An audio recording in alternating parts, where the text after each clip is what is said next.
द्वारकाधीश हमारी गोद में आकर बैठते हैं, अपना सुशीतल कर कमल कपोल पर पधरा कर कहते बाबा कछु ले ले। ऐसी कृपा फिर होगी? ठाकुर जी मौन हो गए। देव देव उत्तर देव। ठाकुर जी ने मुस्कुरा के कहा हमने दे के छुट्टी पाई और भगत लेके छुट्टी पाई, हमें फिर इस प्रकार से आने की क्या आवश्यकता है? बोले इसलिए हम आपसे नहीं मांगते। ठाकुर जी ने अपना प्रश्न पत्र और कठोर किया। ऐसा हुआ एक बार ईश्वरदास जी के जीवन में कि 3 दिन व्यतीत हो गए, उनके घर में अन्न का एक कण नहीं था। चौथे दिन बालक रोए लगे। गृहस्थ थे, गृहस्थ भक्त थे ईश्वरदास जी, तो बालक रोए लगे। चौथे दिन आपने अपनी पत्नी से कहा कि भजन में विक्षेप हो रहा है, ये बच्चे क्यों रो रहे हैं?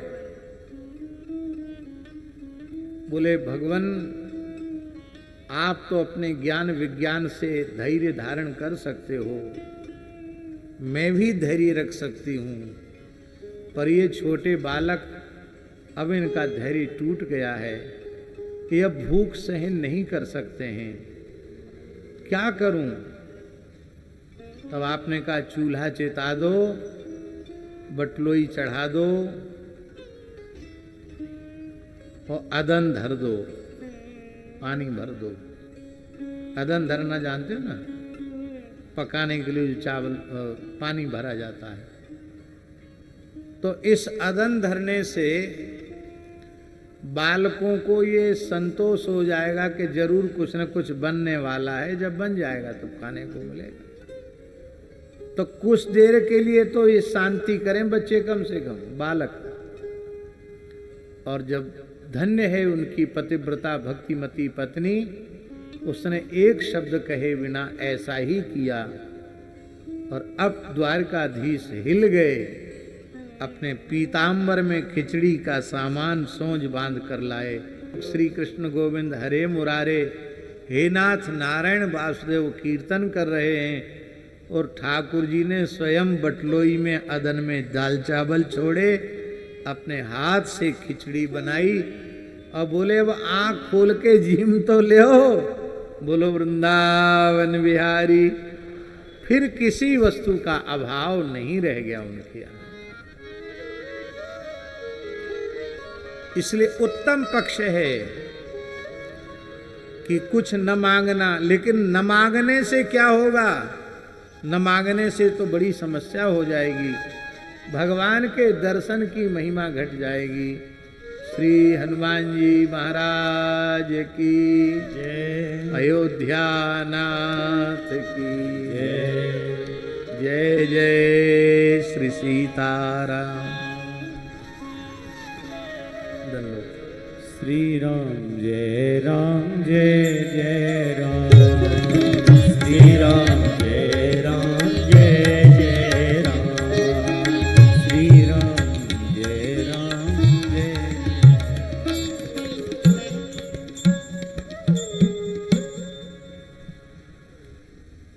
अब यहाँ जो वर मांग रही हैं, ये भी निष्कामता की परमावधि है। हम ये कहना चाहते थे, उसी में इतने उदाहरण देने पड़े। अहिल्या जी जो वरदान मांग रही हैं, अहिल्या जी के भाव में अपने भाव को मिलाकर हमको भी ठाकुर जी से, ठाकुर श्री ब्रजभूषण जी से और कुछ नहीं चाहिए। हम लोग भी हृदय से ठाकुर श्री ब्रजभूषण जी के चरणों में यही मांगे जो माता अहिल्या मांग रही हैं। पद कमल परागा रस अनुरागा, मम मन मधुप करे पाना। पद कमल परागा रस अनुरागा, मम मन मधुप करे पाना। हे प्रभु, आपके जो युगल श्री चरण कमल है ना, इन कमल का जो दिव्य मकरंद पराग है, उस पराग का पान ये हमारा मन रूपी भौरा करे। आप ध्यान दें, ब्रह्मा जी और प्रियव्रत जी का संवाद जो पंचम स्कंध में है, उसमें 2 प्रकार के दुर्ग बताए गए। किले में बैठने वाला व्यक्ति अधिक सुरक्षित होता है और उसकी शक्ति अधिक बढ़ जाती है, शत्रुओं का दलन, शत्रुओं का दमन वो कर सकता है। तो ब्रह्मा जी ने विकारों से लड़ने के लिए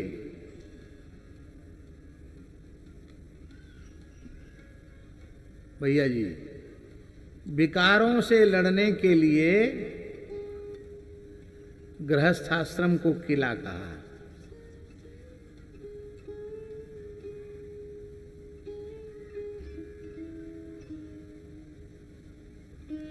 इसलिए ब्रह्मा जी ने कहा, गृहेषु निर्विश्य यतेत पूर्वम, पहले गृहस्थाश्रम में प्रवेश करे और वहां विषयों के भोगों के बीच में रहकर अपने मन को जीते।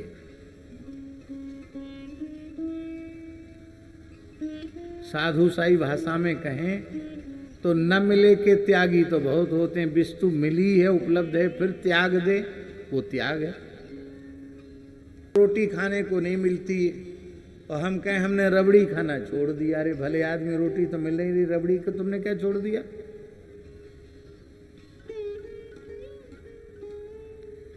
गृहस्थाश्रम में काम का विषय स्त्री उपस्थित है, क्रोध का विषय शत्रुता का भाव रखने वाले उपस्थित हैं, लोभ का विषय द्रव्य उपस्थित है, मोह का विषय पुत्रादि उपस्थित हैं, अहंकार का विषय यश कीर्ति वैभव, ये सब अहंकार के विषय हैं, ये उपस्थित हैं।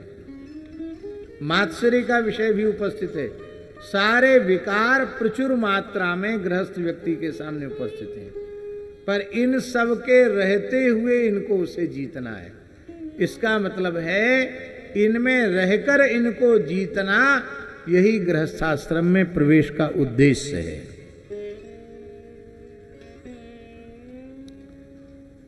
पर एक प्रश्न हम आपसे पूछ रहे हैं, लड़ने वाला किले में बैठकर लड़ रहा है और दुश्मन मैदान से हमला कर रहा है, और किले पर ही कोई ऐसा बम गोला गिर गया जिससे न किला रहा और न किलेदार रहा, तब क्या होगा?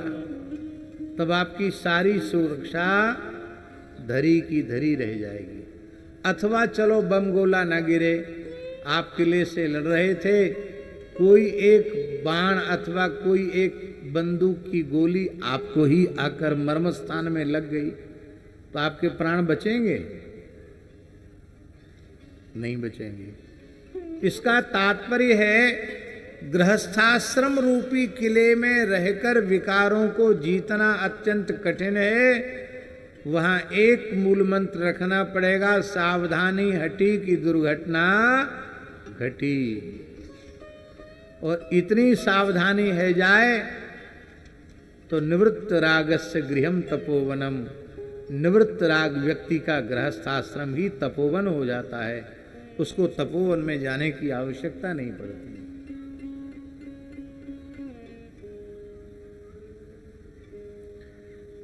इसका मतलब है गृहस्थाश्रम रूपी किला वो निरापद नहीं है, उसमें भी सर्वनाश का भय है, सावधानी रखने पर भी भय है। कोई गोला गिर जाए तब क्या करोगे आप? तब एक किला ऐसा है जिस किले में लड़ना तो है ही नहीं और पतन का भय नहीं है, संकट का भय नहीं है। वो किला कौन है? बोले त्वम त्वज्य नाभांग्रि सरोज कोश।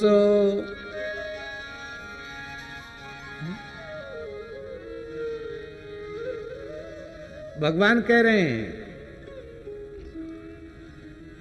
ब्रह्मा जी, त्वम त्वब्ज नाभांग्रि सरोज कोश।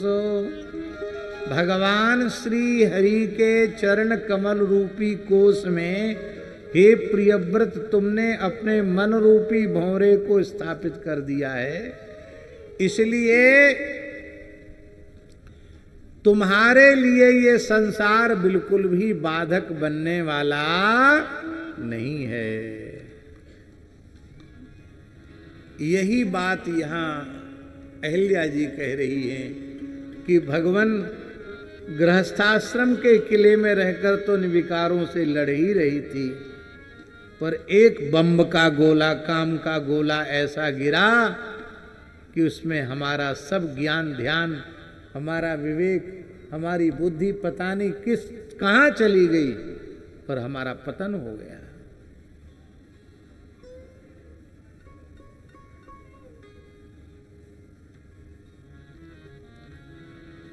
अब वो साधु साई कहावत है, वो मंच पे नहीं कही जा सकती है, त्यागी तपस्वी फक्कड़ों के बीच में तो कही जा सकती है, इतनी जनता में नहीं कही जाती है। महाराज फक्कड़ लोग एक कहावत कहते हैं कि लेकिन हम बोलेंगे नहीं उसको, आप कहेंगे तो भी नहीं बोलेंगे।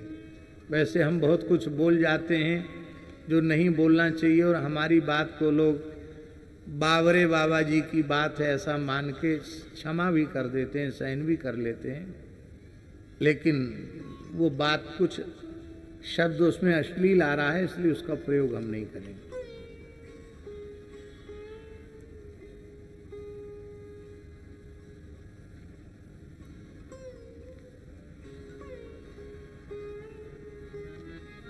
ये विकार महाराज जी कब किस विवेकी व्यक्ति को एक क्षण में मलमूत्र के भांड में ले जाकर पटक देंगे नहीं कहा जा सकता है। इसलिए भैया इन विकारों से लड़ने का सबसे सुरक्षित मार्ग है भगवान के चरण कमल रूपी दुर्ग में अपने मन रूपी भौरे को बिठा दो।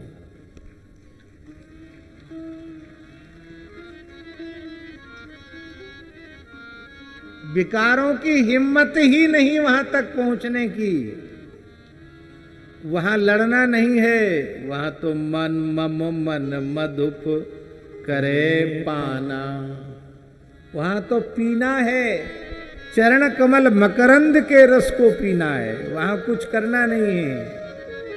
देखिए इंद्रियों की अपने विषय की ओर जो प्रवृत्ति है, रूप रस गंध शब्द स्पर्श की ओर जो प्रवृत्ति है, उस प्रवृत्ति में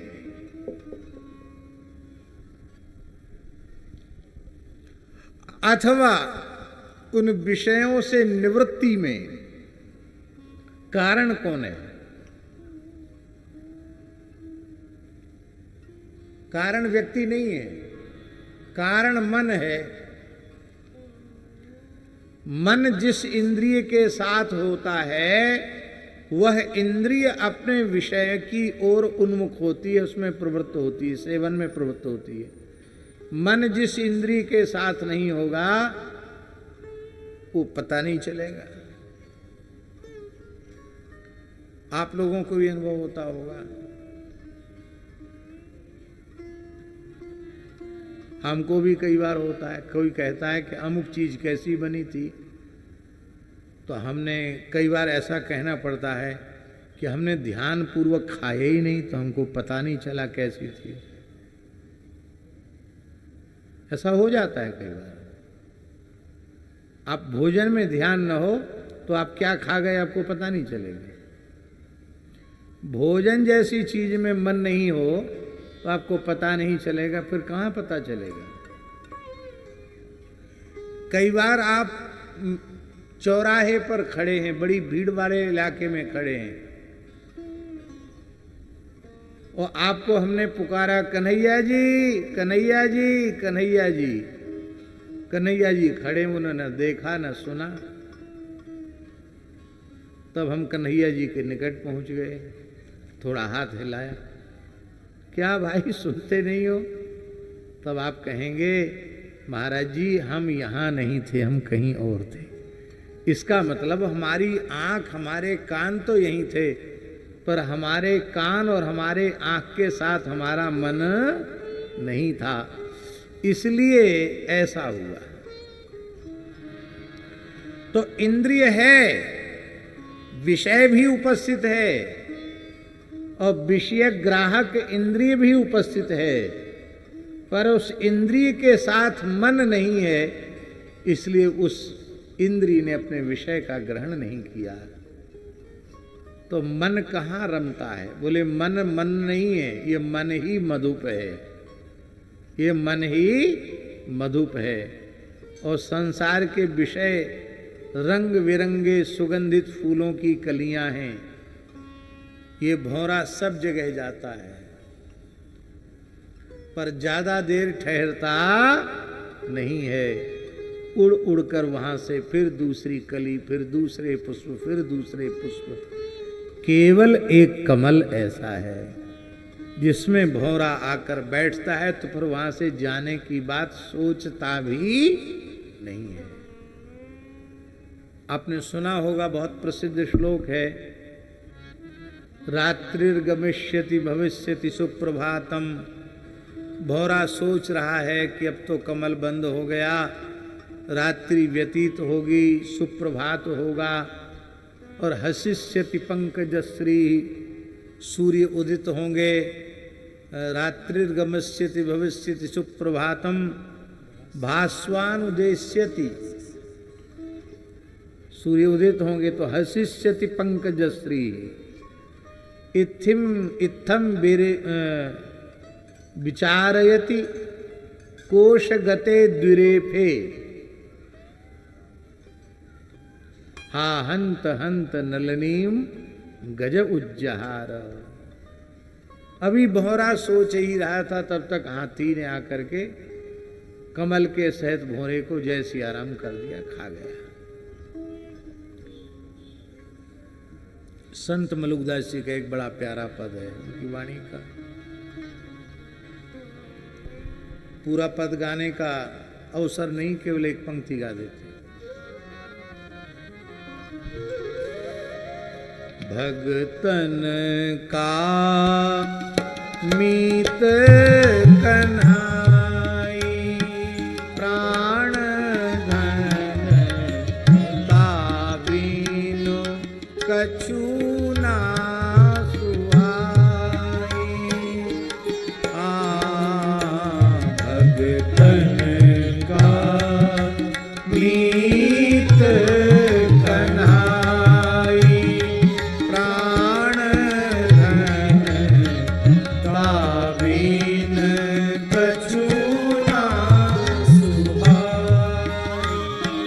संतन का मीत कन्हाई, प्राण धनता बिनु कछु ना सुहाई।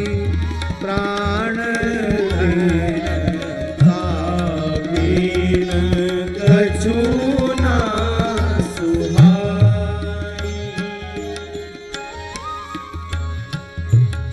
जैसे भंवरा सब फूलन में, जैसे भंवरा सब फूलन में, जैसे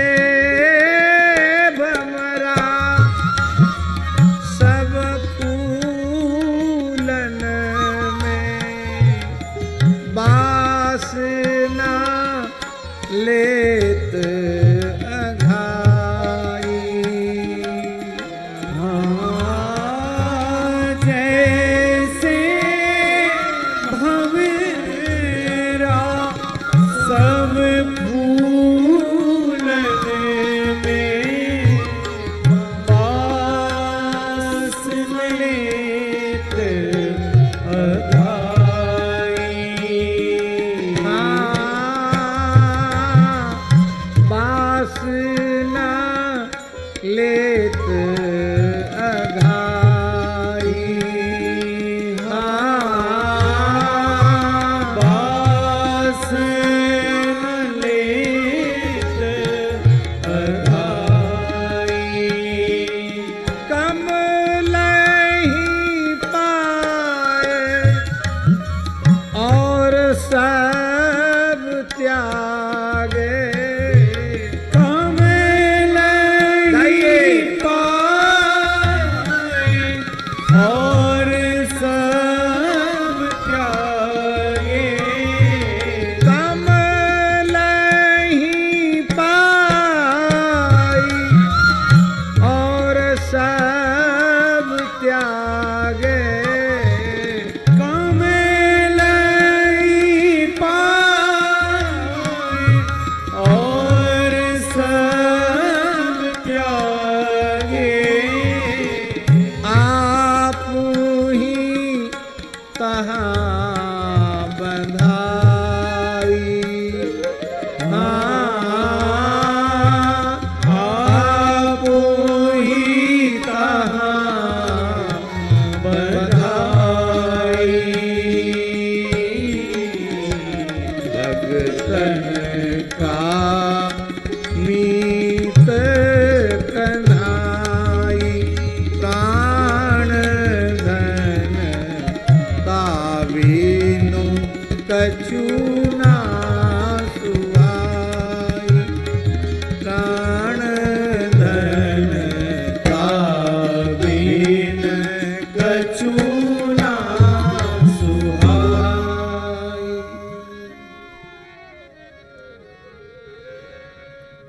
तो हमने गृहस्थाश्रम रूपी किले में रह के तो देख लिया, खतरा हो गया। अब इस किले का आश्रय लेना है जिसमें कभी कोई खतरा हो ही नहीं सकता।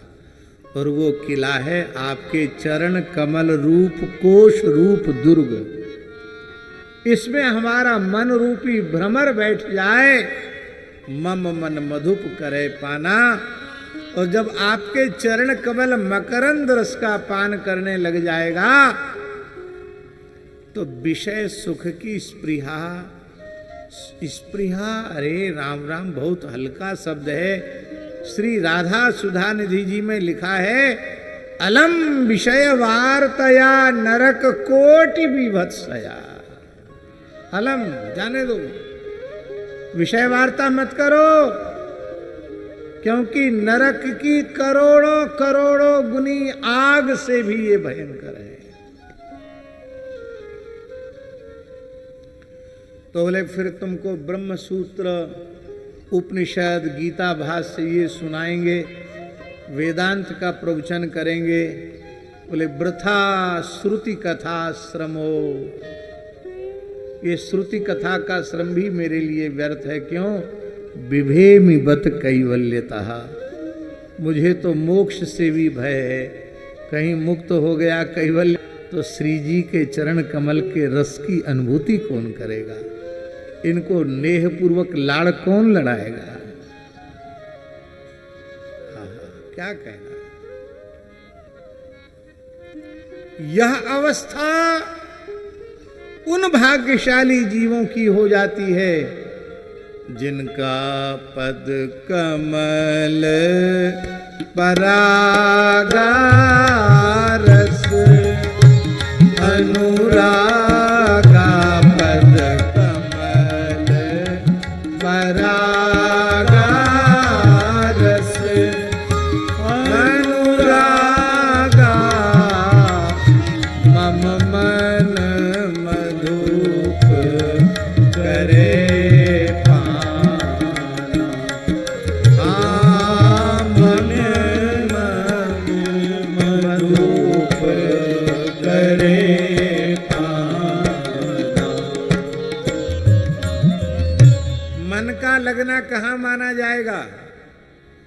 जहां लगने के बाद फिर लौट कर ना आवे, वहां मन का लगना माना जाएगा। और बहुत व्याख्यान का अवसर नहीं है,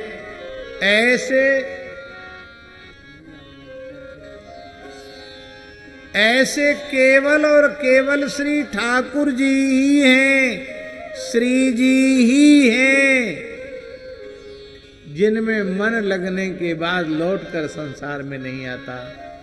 अब हमारे जैसे आदमी कहने लग जाएं कि मन लग गया तो झूठी बात हो गई। जिनका मन लगा हुआ है, श्री सुखदेव जी, नारद जी, सनकादिक भगवान, हमारे समस्त ऋषिकाचार्य पूर्वाचार्य चरण, जिनका मन लग गया है, बताओ उनमें से एक का भी लौटकर संसार में आया हो तो बताओ। इसलिए मम पद कमल परागा रस अनुरागा, पद कमल परागा रस अनुरागा, मम मन मधुप करे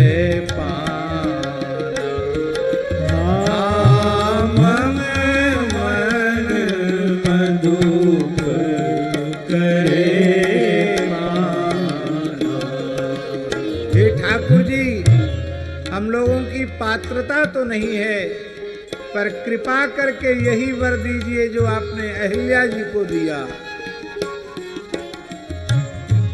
पद कमल परागा रस अनुरागा, पद कमल परागा रस मम मन मधुप करे पाना, मम मन मधुप करे पाना, यही पद सूर सरिता परम पुनीता प्रगट सुर सरिता परम पुनीता प्रगट भई सिर शीस धरी,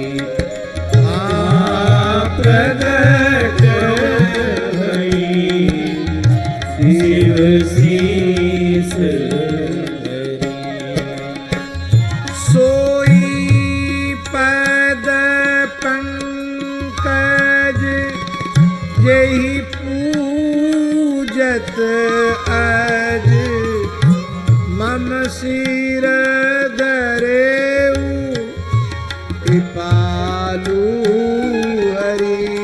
हाँ सोई पद पंकज जेहि पूजत अज, मम सिर धरेउ कृपालु हरि।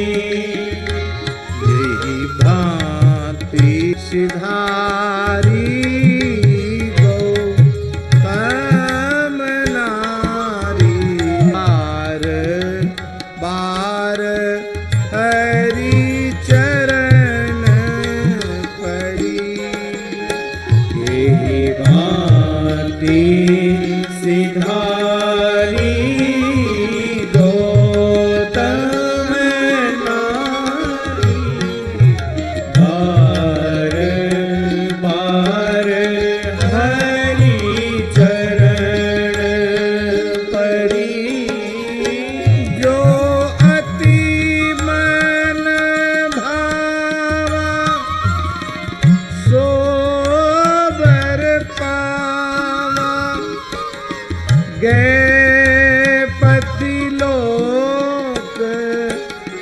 आनंद भरी।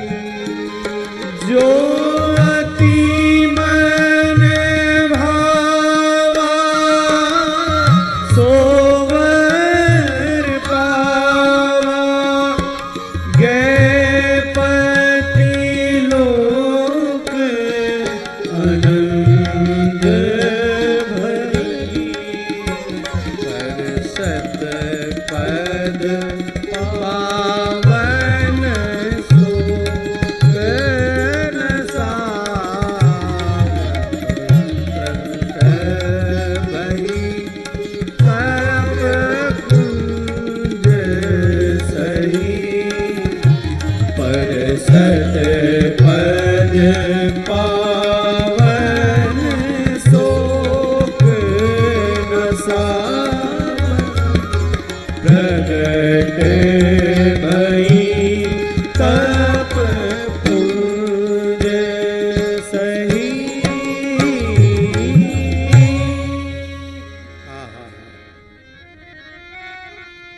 हम लोग प्रातः स्मरण करते हैं व्यास जी, तो पंच कन्या का स्मरण करते हैं।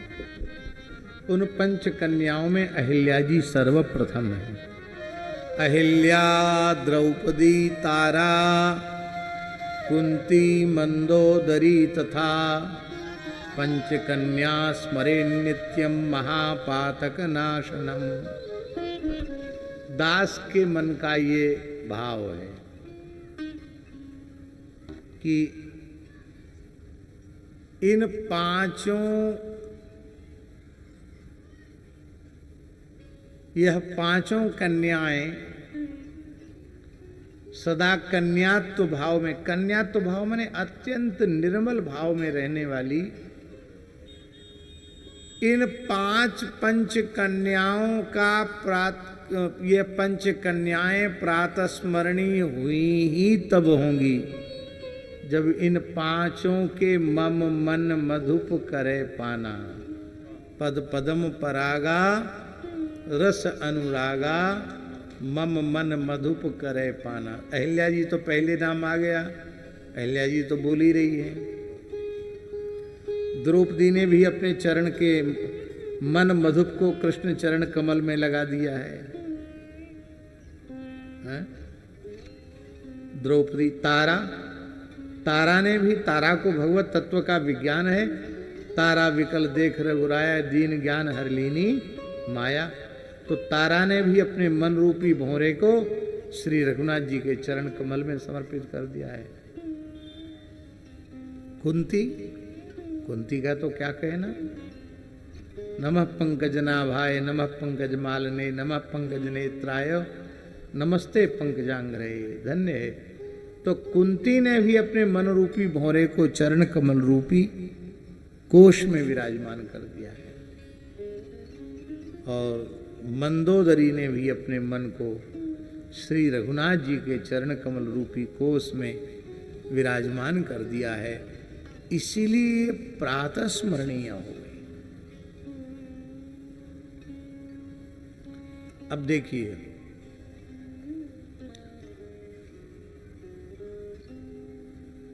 एक चौपाई है रामचरितमानस की महाराज जी, और वो चौपाई अभी भी लोग उसके बारे में बहुत चर्चा करते हैं। बड़ी चर्चा, बड़ा विवाद, संवाद भी, विवाद भी, सब चलता है।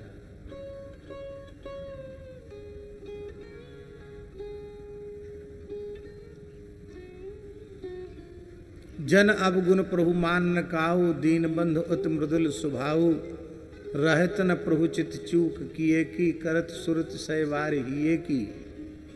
अब जो बात है, जो जी जेहि अघ बधेऊ व्याध जिम बाली, पुनि सुकंठ सोई कीन कुचाली, सोई करतूत विभीषण केरी, सपनहु सोई न राम ही हेरी। गोस्वामी जी लिख रहे हैं, हम तो, हमारी चौपाई तो नहीं है, गोस्वामी जी लिख रहे हैं। और भोले बाबा सील ठप्पा मोहर लेके बैठे हैं। मामा जी ने लिखा है सत्यम शिवम सुंदरम, लिखकर शिव ने ग्रंथ प्रमाण किया। हाँ?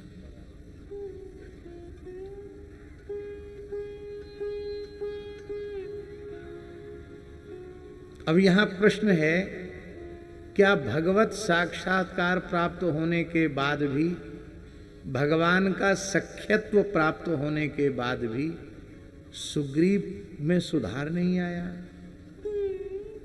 विभीषण में सुधार नहीं आया? ये बहुत जटिल प्रश्न है, क्योंकि इस चौपाई का अर्थ करोगे तो यही तो अर्थ है ना, कोई पुनि सुकंठ सोई कीन कुचाली, और सोई करतूत विभीषण केरी, सपने सो न राम योरी। इसका आशय है, वस्तुतः भगवत भक्त में दोष रह ही नहीं सकता है। क्यों नहीं? पाप रहेगा भगवान के भक्त में? अरे बैठे हैं कन्हैया जी महाराज, बहुत अच्छे श्रीमद् भागवत के परिमार्जित वक्ता हैं, ऐसे पवित्र कुल में जन्म लिया है जहां भागवत की परंपरा है।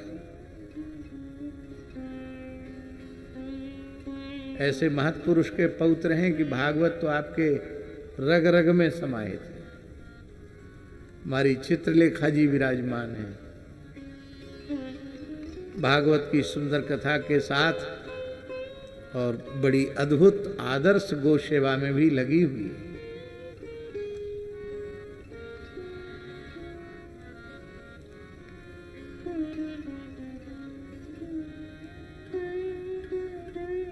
भगीरथ जी ने गंगा जी से क्या कहा, याद करो। भगीरथ जी ने गंगा जी से कहा कि आप में पाप रह नहीं सकता है। क्यों? गंगा जी ने प्रश्न किया था ना, पापी लोग मुझ में स्नान करेंगे, अपने पापों को छोड़ेंगे, पर मैं अपने पापों का परिमार्जन कहाँ करूँगी? बोले आप में केवल पापी मनुष्य ही स्नान नहीं करेंगे, संत महापुरुष भी आपके चरणों में स्नान, आपके पवित्र जल में, भैया अभी रहने दो, एक मिनट चलो, आपके पवित्र जल में, कोई बात नहीं, ले आओ, बड़े बूढ़े संत हैं।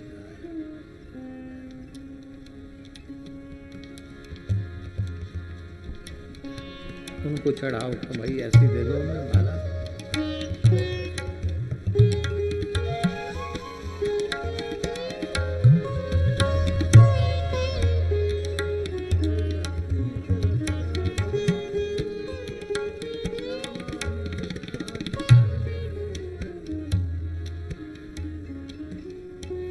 श्री सीताराम जी महाराज की जय। हमको थोड़ा याद दिलाना, हम क्या कह रहे थे?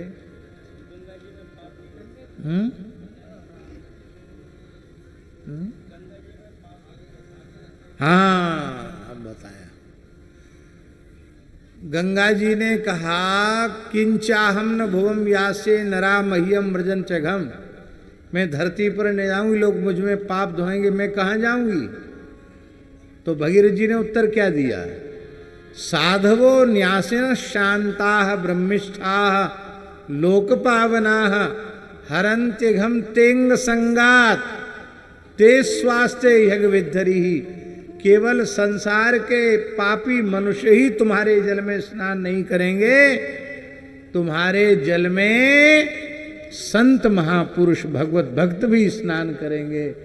उन संतों के, भगवत भक्तों के शरीर के स्पर्श से तुम पवित्र हो जाओगे, तुम्हारे पाप समाप्त हो जाएंगे। गंगा जी बोली, तब कोई साधु ब्राह्मण महापुरुष भक्त मुझ में स्नान ही नहीं करेगा। क्यों? पाप करे दुनिया और चढ़ जाए हमारे पाप संतन के ऊपर, तो संत काय को कितनी ठंड में गंगा जी में जाए गोता लगाएंगे। अभी तो गंगा जी स्नान के लिए बड़ा झगड़ा पूरे देश में मचा हुआ है, कैसे करेंगे?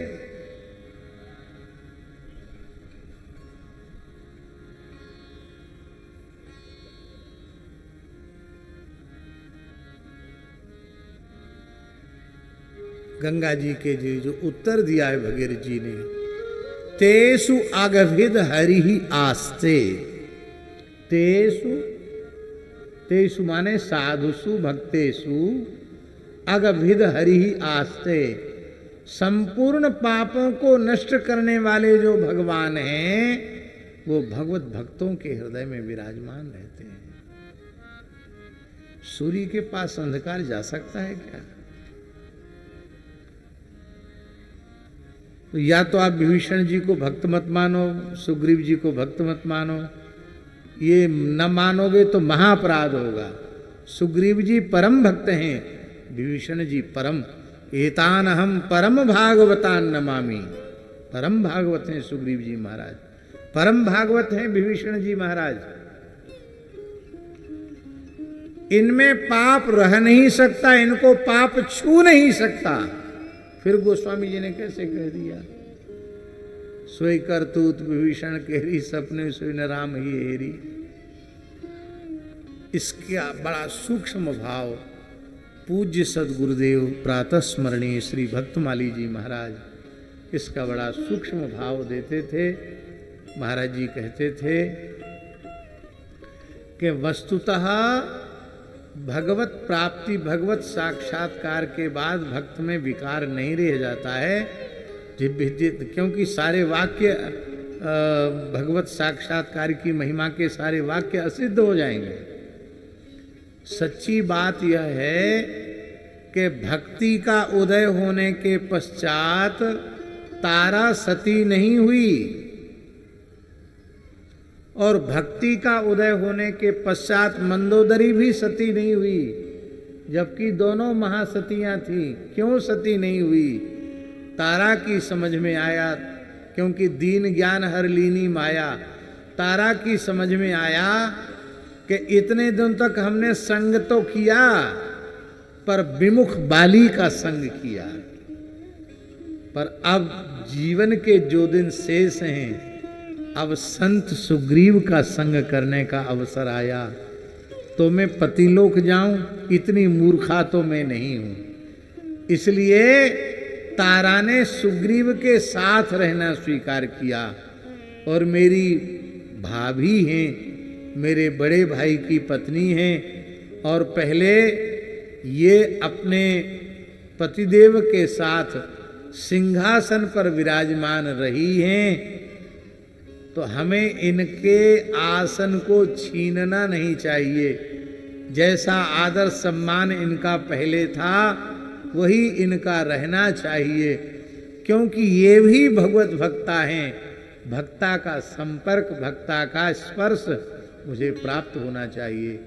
इसी भाव से, पवित्र भाव से श्री विभीषण सुग्रीव जी ने तारा जी को अपने सिंहासन पर बिठाया, पर उसमें कोई दूषित भाव नहीं था।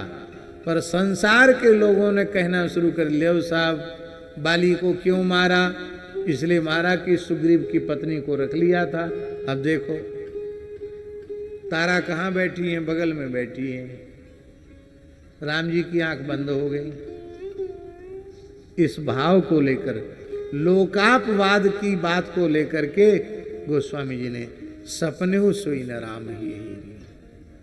ठीक इसी प्रकार से अब तक विमुख रावण का संग मिला, लेकिन अब महान भगवत भक्त विभीषण का संग मिला है।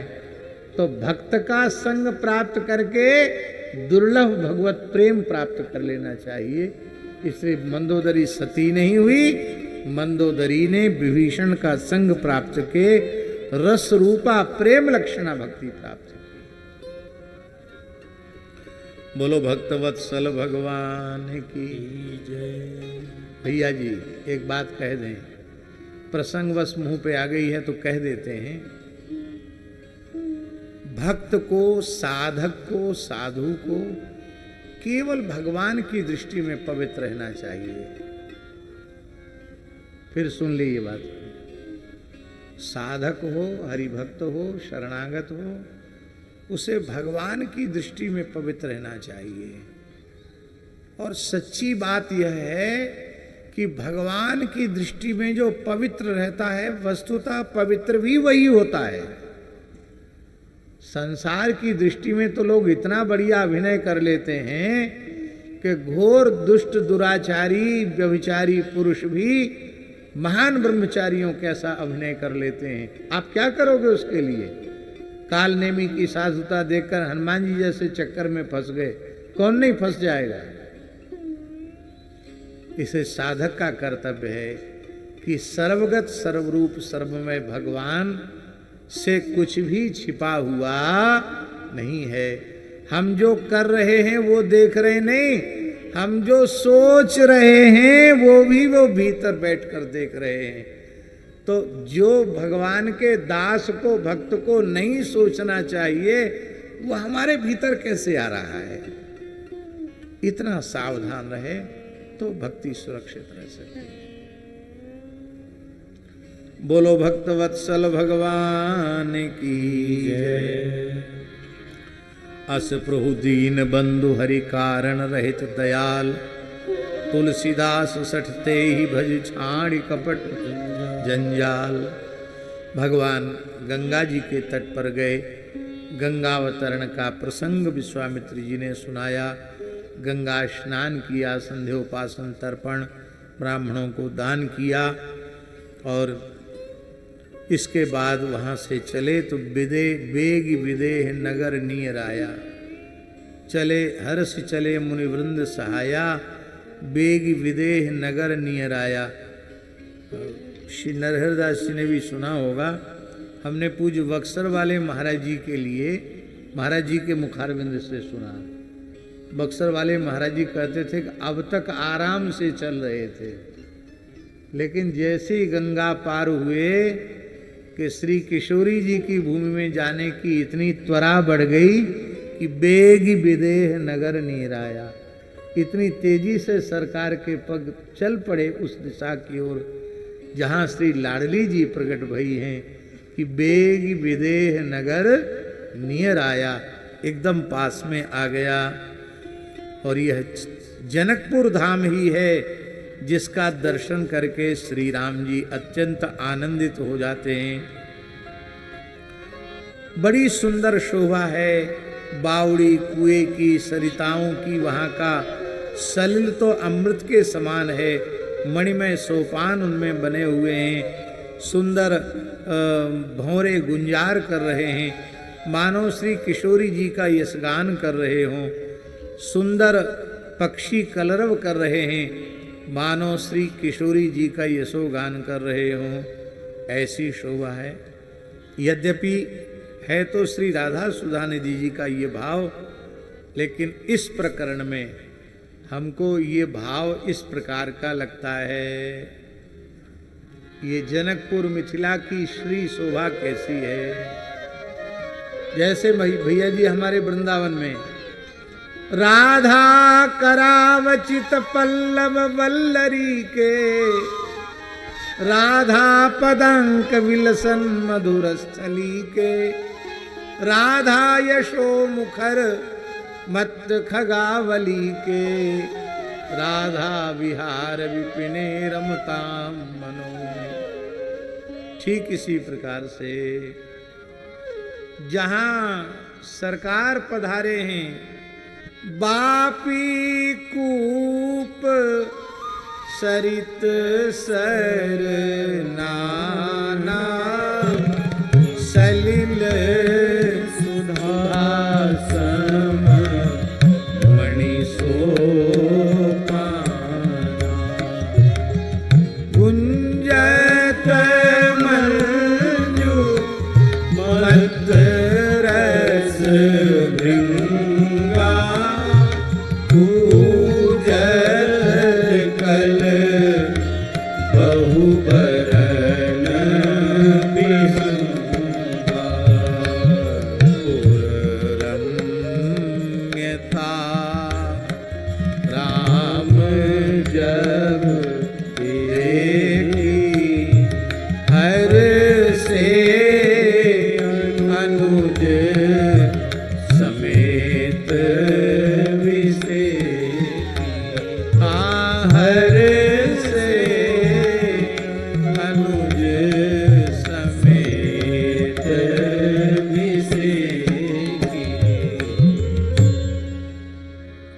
पत्रिका के अनुसार जो विधि विधिता शिवई शिविता हरि हरिता जिन दई, वो इतने चमत्कृत कैसे हो गए? क्योंकि अब विधाता की रचना है ही नहीं, ये श्री किशोरी जी की सृष्टि है। इसलिए इस प्रकरण में सीता करावचित पल्लव वल्लरी के, सीता पदांक विलसन मधुर स्थली के, सीता यशो मुखर मत खगावली के, सीता विहार विपिने रमता मनो में, सीता विहार विपिने रमता मनो में। सुंदर जनकपुर की, वहाँ के बाग बगीचों की, वहाँ की प्रकृति की शोभा का वर्णन किया, और वहाँ रहने वाले कैसे हैं एकदम प्रमाण पत्र दे दिया।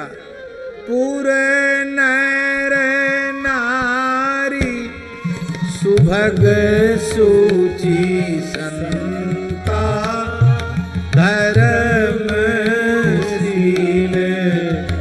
ज्ञानी गुणवंता, धर्मशील ज्ञानी गुणवंता। ये सारी शोभा का दर्शन किया। एक अमराई को देखा, बोले यहाँ सब प्रकार का सुपास है, यहीं हम लोगों को निवास करना चाहिए। महात्माओं को ऐसी जगह में अच्छा लगता है। भगवत श्री स्वामी भगवत ऋषिदेव जी की वाणी की एक साखी है, संतों को अच्छा कहाँ लगता है। नदी किनारों गिरि शिखर, बाग इको सो देखी, भगवत जन बिल में ता, बाढ़े भजन विशेष। भगवत जन बिल में, क्यों बिल में? क्योंकि बाढ़े भजन विशेष, वहां भजन की वृद्धि होती है। नदी का घाट नहीं कहा भैया जी, नदी किनारों। घाट पे तो भीड़ रहती है, घाट पे बैठ के ज्यादा माला वाला नहीं फिरनी चाहिए। किनारे में चलो भीरते न्यारे ही खेलें, हैं एकांत में, एकांते सुखमास्यताम। नदी किनारों गिरि शिखर, वहां भी सब लोग नहीं पहुंच पाएंगे। बूढ़े केदार में कथा हो रही थी, एक महात्मा आए। पर्वतीय लोगों ने कहा कि ये महात्मा आज तक कभी किसी आयोजन में नहीं गए, पर कैसेट, उस समय वो घूमने वाली कैसेट चलती थी। बोले आपकी कथा ये महात्मा टैप रिकॉर्ड में सुनते हैं, इसलिए आपके दर्शन की लालसा से आए। वो 8 दिन की कथा थी। एक दिन महात्म, 7 दिन कथा, और 8 घंटे कथा होती थी रोज। 4 घंटे एक बैठक में, 4 घंटे। उस समय संगीत तो था ही नहीं। तो हमारा भी मन था जहां महात्मा रहते हम जाएं, लेकिन हमारे थोड़ी तकलीफ थी। वो महात्मा बोले कि महाराज जी ऐसी दुर्गम जगह में हम रहते हैं कि हमारी इच्छा तो है कि आप वहाँ जाएं, आप चले भी जाएंगे परेशान हो जाएंगे, कथा नहीं कर पाएंगे, रास्ता है ही नहीं, जैसे तैसे जाते हैं वहाँ तक। वृद्ध महात्मा आ जाते हैं, धीरे धीरे उतर के आ जाते हैं। तो महाराज जी इतनी दुर्गम जगह में क्यों रहते हैं, थोड़ा और नीचे रह जाइए। तो हंस के बोले हमारा चेला हमसे ऐसी जगह में रहता जहाँ तक आज तक कोई पहाड़ी आदमी नहीं पहुँचा, ऐसी जगह पे हमारा चेला रहता है। कहाँ रहता है? बोले एकदम ऐसी जगह पे रहता है जहाँ रास्ता है ही नहीं, पता नहीं कैसे पहुँचता है। गुफा है, वहीं झरना, वहीं रहता है। सप्ताह में एक दिन हमारे पास दर्शन करने आता है। तो हमारे गुफा में जो कुछ आलू आटा कुछ रखा हुआ वो उठा के ले जाता, कहता गुरुजी आपको तो यहाँ पहाड़ी लोग पहुँचा देते हैं, हमारे पास तो कोई पहुँचे नहीं सकता। तो वो चेला भी आया कथा सुनने, सन्यासी महात्मा, जटा वाले महात्मा। तो हमने कहा महाराज वहाँ क्यों रहते हो? अरे बोले महाराज आदमी की शक्ल अच्छी नहीं लगती है, वहाँ राम राम करते हैं, बड़ा आनंद होता है। मेरे पास कोई सामान नहीं है, बनाने खाने का सामान गुरुजी के यहाँ से ले जाता हूँ, एक रेडियो जरूर रखता हूँ मैं, सेल भी गुरुजी से लेता हूँ। रेडियो क्यों रखते हो? वहाँ भजन करने गए तो रेडियो क्यों? इतना सुनते ही महाराज जी संत होते कैसे हम बता रहे हैं आपको। उनकी आंख भर आई और उन्होंने कहा वहाँ इतनी ठंड है कि वहाँ पुस्तक गल जाती है, और हमको रामचरितमानस से बहुत प्रेम है, तो हमको पता है कि कहाँ कहाँ से रामचरितमानस कितने बजे आती है। तो हम थोड़ी देर सवेरे रामचरितमानस सुन लेते रेडियो में, हमको दिन भर की खुराक मिल जाती। फिर एक बार वो महात्मा हमको भीम शंकर में मिले, बोले पैदल 12 ज्योतिर्लिंगों की यात्रा कर रहे हैं। ये भाई महात्मा ही कर सकते हैं, ऐसी दुर्गम जगह पे जहाँ न गुरुजी पहुँचे न कोई भगत जी पहुँचे, और पैदल 12 ज्योतिर्लिंग की परिक्रमा। ये बात नदी किनारो गिरि शिखर बाग इको सो देख, तो बाग इको सो देख भगवत जन बिल में कहा। और यहीं भगवान आकर के विराज गए। हम बढ़ना तो बहुत आगे चाहते थे, लेकिन जैसी भगवान की इच्छा नहीं बढ़ पाए, कोई बात नहीं। समय हो गया, 2:15 होने वाला है, हो गया लगभग। तो अब हम भगवान अमराई में आ गए हैं। ठाकुर जी को अमराई में थोड़ा विश्राम करने दीजिए, और कल और परसों 2 दिन ही तो बचे हैं ना अभी, क्यों महाराज जी? तो हम ब्याह करके और कथा को पूर्ण कर देंगे, क्योंकि 3 दिन बचे हैं, तो ब्याह तक जाएंगे। ब्याह के बाद और आनंद है हमारे यहाँ। ऐसा सुनते हैं रेवासा धाम में, बाबा हमारे यहाँ रेवासा धाम में ये नियम है, पूर्वाचार्यों ने किसी ने नियम बनाया है कि विवाह के आगे की कथा होगी ही नहीं। आप वैसे किसी प्रसंग में याद कर लो कोई लीला आगे की, वो आपकी इच्छा है, लेकिन वनवास की लीला रेवासा धाम में वर्जित है, पूर्वाचार्यों ने निषेध कर रखा है। यहाँ तो नित्य नवीन दुल्हा है, नित्य नवीन दुल्हन है, रासेश्वर रसेश्वर हैं। यहाँ तो रासकुंज है राघव जी की, यहाँ ये बनवन में जाना यहाँ का काम नहीं है। तो हम भी सोचते थे कि पूरी कहेंगे, लेकिन चलो कोई बात नहीं, ब्याह तक जाएंगे। वो खोज के रखना है तुम्हारे पास। एक बुंदेली गीत है ना, पहले परे राम तरे दूल्हा बन गए हरे हरे, याद है? हाँ, एक पूज्य आज गोरीलाल कुंज वाले महाराज जी को आज आना था, पता नहीं क्या कोई विशेष कारण होगा कि वे नहीं आ सके हैं? क्या? ओ हो हाँ, ये बात अब समझ में आ गया, कारण हेतु समझ में आ गया। हाँ, तो महाराज जी के गांव गांव का मतलब जहां उनके शरीर का जन्म हुआ है, खटौरा जिला सागर में, कान्यकुब्ज विप्रकुल में जन्म हुआ है पूज्य गोरीलाल कुंजवाली महाराज जी का। तो वहाँ एक बड़ा उत्सव था, ललितपुर वाले महाराज जी, बराना वाले महाराज जी सब बहुत संत गए थे, कथा हम कह रहे थे। तो वहाँ एक केवट भगत था, वो अंतर्राष्ट्रीय कलाकार था बुंदेली गीतों का। आप तो थे वहाँ, हैं? लीला मंडली का वो दूसरे की गई थी, नहीं लीला नहीं थी ना उसमें। तो उसने एक पैर में घुंघरू बांध के और एक वो चिकारा होता है ना, चिकारा देहाती जंगली ऐसे ऐसे बजाया जाता है, उसको बजाकर नाच नाच करके एक गीत गाया था।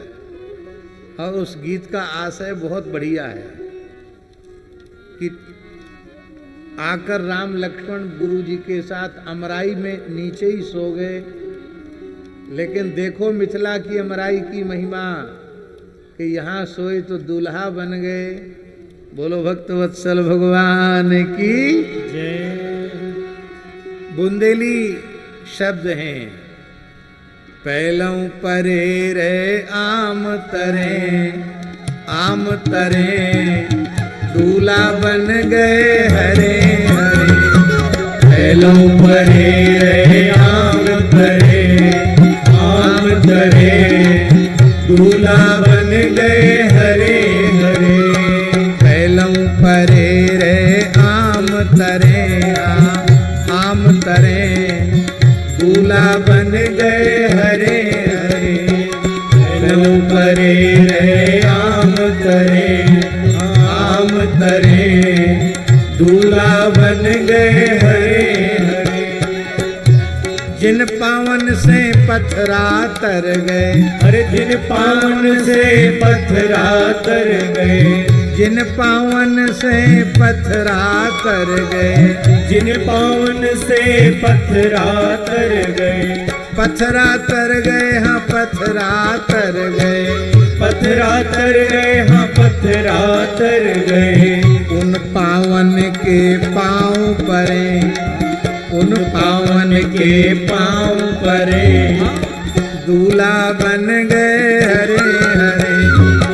उन पावन के पाँव परे दूल्हा बन गए हरे हरे। पहलों परे रे आम तरे दूल्हा बन गए हरे हरे।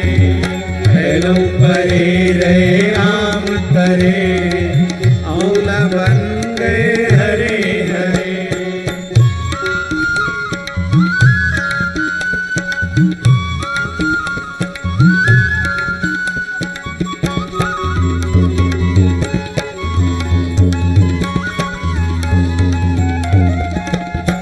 ये मिथिला की अमराई के विश्राम की महिमा है, ये मिथिला की रज की महिमा है।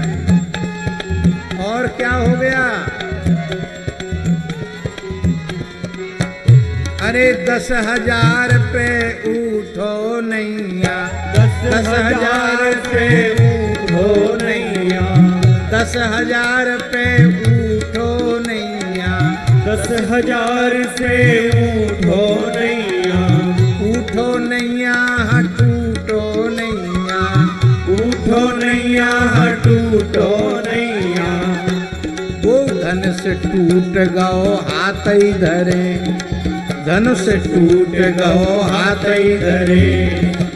इन बन गए हरे हरे, टूट गओ हाथ धरे दूल्हा बन गए हरे हरे। पहलों परे रे आम तरे दूल्हा बन गए हरे हरे। पहलों परे रे आम तरे दूल्हा बन गए हरे हरे। भूप 10 एक ही वारा लगे उठावन टरे न टारा। ऐसा धनुष छुअत टूट रघुपति ने दोषी, छूते ही टूट गया।